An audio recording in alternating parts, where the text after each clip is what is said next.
नमस्कार, मेरा नाम है जयेश और आप देख रहे हैं द पैम्फलेट। कारगिल का अग्निपथ नामक इस सीरीज के चौथे एपिसोड में बात होगी पाकिस्तानी आर्मी के गैर पेशेवर रवैये की। पड़ोसी मुल्क पाकिस्तान का दशकों पुराना एक सपना है कि वो इस्लामिक दुनिया को लीड करे। साल 1998 में किए गए परमाणु परीक्षण के पीछे भी पाकिस्तान ने यही तर्क दिया था कि उनके पास एक इस्लामिक बम होना चाहिए। ये बात तो सच है कि उस समय तक और आज भी पाकिस्तान को छोड़कर कोई अन्य मुस्लिम देश नहीं है जिसके पास परमाणु हथियार हो। लेकिन लीड करने का यह दावा तब पूरी तरह से ध्वस्त हो गया था जब पाकिस्तान ने कारगिल युद्ध के दौरान अपने सैनिकों को ही पहचानने से इनकार कर दिया था। इस बात से अपने मुल्क समेत वैश्विक स्तर पर तो फजीहत हुई ही, लेकिन इस्लामिक दुनिया में सबसे ज्यादा फजीहत इस्लामिक सेना, इस्लामिक हथियार, फिलिस्तीन का समर्थन, लगभग हर जगह पाकिस्तान यह दावा करता है कि वो इस्लाम की नुमाइंदगी करते हैं। लेकिन जैसे ही वो अपने सैनिकों को कश्मीरी आतंकवादी करार देते हैं तो ग्लोबल बेइज्जती होती है, बदनामी होती है कि ये क्या इस्लाम की लड़ाई लड़ेंगे।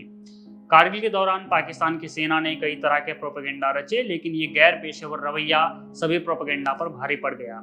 इसका नतीजा ये हुआ कि अंतर्राष्ट्रीय स्तर पर भदपिटी और फिर कभी पाकिस्तान उबर नहीं पाया। पाक आर्मी कितनी गैर पेशेवर है, इसका एक उदाहरण देखिए। पाकिस्तान के प्रधानमंत्री नवाज शरीफ को जब भारत के प्रधानमंत्री अटल बिहारी वाजपेयी फोन करते हैं कि आपने हमें धोखा दिया है, इस पर नवाज शरीफ कहते हैं उन्हें इस बात की बिल्कुल भी जानकारी नहीं है। मतलब कि पाकिस्तान ने कारगिल पर क्यों और कैसे हमला कर दिया वो इस बात से बिल्कुल अनभिज्ञ हैं। इसीलिए वो आगे कहते हैं कि मैं परवेज मुशर्रफ से बात कर आपको वापस फोन मिलाता हूँ। परवेज मुशर्रफ उस समय पाकिस्तान आर्मी के चीफ थे। पाकिस्तान समेत दुनिया भर में उस समय यह स्पष्ट नहीं हो पा रहा था कि आखिर इस्लामाबाद में फैसला ले कौन रहा है। 3 महीने पहले भारत के प्रधानमंत्री के साथ मुलाकात होती है और फिर अचानक हमला। हालांकि दुनिया को ये समझने में ज्यादा दिन नहीं लगे कि रावलपिंडी इस्लामाबाद पर हावी हो गया है। नवाज शरीफ की हताशा धीरे धीरे बढ़ रही थी जब यह स्पष्ट होने लगा कि दक्षिण एशिया में संकट के लिए पूरी तरह से पाकिस्तान जिम्मेदार है। इस बात से वैश्विक स्तर पर पाकिस्तान अलग थलग पड़ गया था। उधर अमेरिका, चीन और इस्लामिक दुनिया के कई देश पाकिस्तान को बैक चैनल के माध्यम से पीछे हटने के लिए कहते रहे, लेकिन परवेज मुशर्रफ पर इन बातों का कोई असर नहीं हुआ। बाद में अमेरिका सार्वजनिक तौर पर यह बात दोहराता है कि पाकिस्तान को LOC का सम्मान करना चाहिए। जब सभी रास्ते बंद हो गए तो नवाज शरीफ अपनी पत्नी और बच्चों समेत अमेरिका पहुंच गए। वहां अमेरिकी राष्ट्रपति बिल क्लिंटन से युद्ध रोकने के संबंध में बातचीत होनी थी। नवाज शरीफ के इरादे साफ थे कि अगर यह वार्ता विफल रहती है या फिर पाकिस्तानी सेना उन्हें पद छोड़ने के लिए कहती है तो वे वापस घर नहीं जा पाएंगे।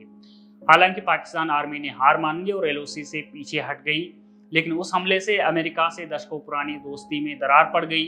अब चीन भी फूंक फूंक कर कदम रखने लगा और उधर इस्लामिक देशों में यह धारणा बन गई कि जो अपने मुल्क का, अपनी आवाम का न हुआ वो इस्लाम का क्या होगा। पाकिस्तान ने आतंकवाद का रास्ता चुन ही लिया था। वैश्विक समुदाय ने यह माना कि पाकिस्तान टेरर फंडिंग और मनी लॉन्ड्रिंग का पनाहगार है। परिणाम ये हुआ कि वह FATF की ग्रे लिस्ट में शामिल हो गया। इससे वैश्विक आर्थिक मदद पर ताला तो लगा ही, साथ ही रणनीतिक रूप से भी पाकिस्तान बैकफुट पर आ गया। नतीजा ये है कि आज पाकिस्तान आर्थिक, राजनीतिक और सुरक्षा तीनों लिहाज से सड़क पर आ चुका है।